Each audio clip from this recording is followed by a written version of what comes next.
তো বন্ধুরা, আপনারা তো জানেন যে দীর্ঘ 6 মাস ধরে এই ছবিটির রিলিজ আটকানোর জন্য সিস্টেমের তরফ থেকে কোনো কম চেষ্টা করা হয়নি।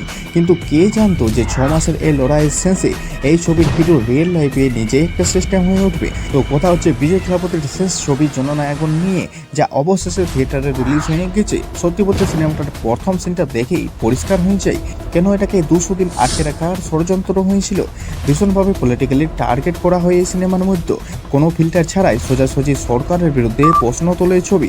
যদি এটা ঠিক ইলেকশনের টাইমে রিলিজ করা হতো তবে অনেকেরই রাজনৈতিক সমীকরণ উলটপালট হয়ে যেত। কিন্তু এই ছবি আটকাতে যাওয়া লোকগুলো সম্ভবত এটা ভুলে গিয়েছিল যে রিয়েল লাইফে গল্পের ক্লাইম্যাক্স কোনো মিনিস্টার বা সিস্টেম তৈরি করে না, সেটা ঠিক করে জনগণ বা পাবলিক। একটা লিক হয়ে যাওয়া ছবি, এত বিতর্ক আর এত বাধার পরেও এই ছবি ইতিহাস তৈরি করে ফেলেছে। তামিল সিনেমার ইতিহাসে যে কোনো ছবি all time top advance booking record দেখলে বোঝা যাবে যে এই লেভেলের স্টারডম শুধু একজনের পক্ষেই সম্ভব। আর হলে বসে প্রথমবার জননায়কন দেখতে গিয়ে বুঝলাম শুধু বিজয় থালাপতি নন, তার হাতের একটা আঙ্গুলেরও আলাদা আলাদা স্ক্রিন প্রেজেন্স আছে।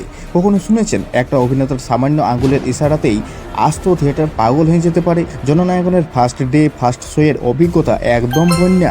আর হলে কারোর এই সিনেমাটার টেকনিক্যাল দিক নিয়ে কোনো মাথা ব্যথা নেই, সবাই শুধু তাদের সুপারহিরোকে শেষবারের মতো দেখে এনজয় করতে চান।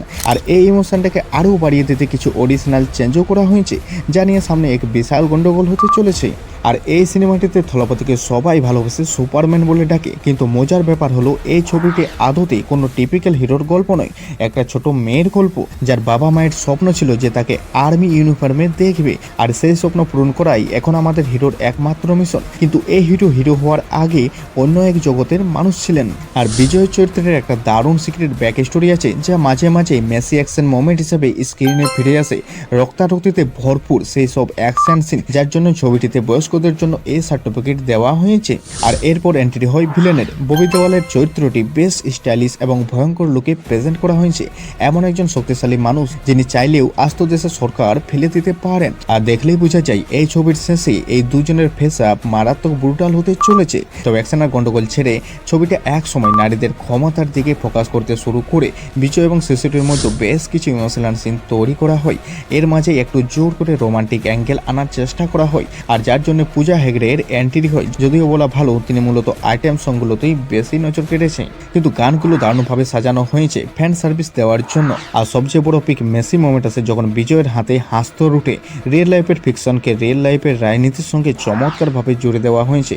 তবে একটা সত্যি কথা স্বীকার করতেই হবে, জননায়কন বিজয়ের শেষ ছবি ঠিকই, কিন্তু এটাতে কোনো 100% অরিজিনাল সিনেমা নয়। তেলেগু ছবি ভগবত কেশরী বালকৃষ্ণর অভিনীত বেশ কিছু scene frame to frame copy করা হয়েছে। এমনকি গুড টাচ ব্যাড টাচের মতো সেন্সিটিভ ইস্যু এবং ক্লাইম্যাক্সটাও সেই ছবি থেকেই নেওয়া হয়েছে। তবে ছবিটা তা লুকিয়ে রাখার কোনো চেষ্টা করেনি, বরং বেশ কিছু জায়গায় বিজয় বালকৃষ্ণ স্যারের প্রতি ট্রাস্ট ও রেসপেক্ট প্রদর্শন করেছেন। আর সবচেয়ে বড় নেগেটিভ পয়েন্ট হলো এই ছবির ভিএফএক্স স্পেশাল এফেক্টের কোয়ালিটি এতই খারাপ যে এই ছবির বাজেটের সঙ্গে একদমই খাপ খায় না। বিশেষ করে রোবটওয়ালা সিকোয়েন্সটা হুবহু কোনো ভিডিও গেমের মতো লাগে, আর তার সাথে লড়াই করতে গিয়ে বিজয়ের সিনটা কিছু আলাদার মতো লাগে। আর এই সমস্ত দুর্বলতাগুলোকে এক নিমেষে ঢেকে দেয় রাজনৈতিক সিস্টেমের উপর বিজয় থালাপতির ব্রুটাল ব্যাটিং এবং রিয়েল লাইফের সঙ্গে কানেক্টেড ফায়ার ডায়লগগুলো, গ্যাংস্টার ড্রামা আর বিজয়ের ফেস আপ দেখলেই মনে হবে না যে এই ছবিতে কোনো আলাদা ভিলেনের দরকার আছে।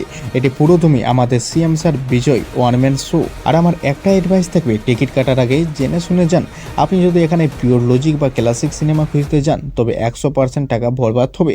জননায়কন আপনাকে কোনো গ্রেট ফিল্ম মেকিং প্রোভাইড করবে না, তবে একটা কথা দিচ্ছি, লাইফ টাইম মনে রাখার মতো থিয়েটার এক্সপিরিয়েন্স পাওয়ার গ্যারান্টি দিচ্ছি। আমি এই ছবিটায় কোনো স্টার বা রেটিং দিচ্ছি না। অ্যাক্টিং, রাইটিং, ভিএফএক্স সব জায়গাতেই অনেক দুর্বলতা আছে, কিন্তু একজন বিজয় থালাপতির ফ্যান হলে সিনেমাটা হলে গিয়ে দেখুন, একদমই হতাশ হবে না, বরং খুব এনজয় করবেন।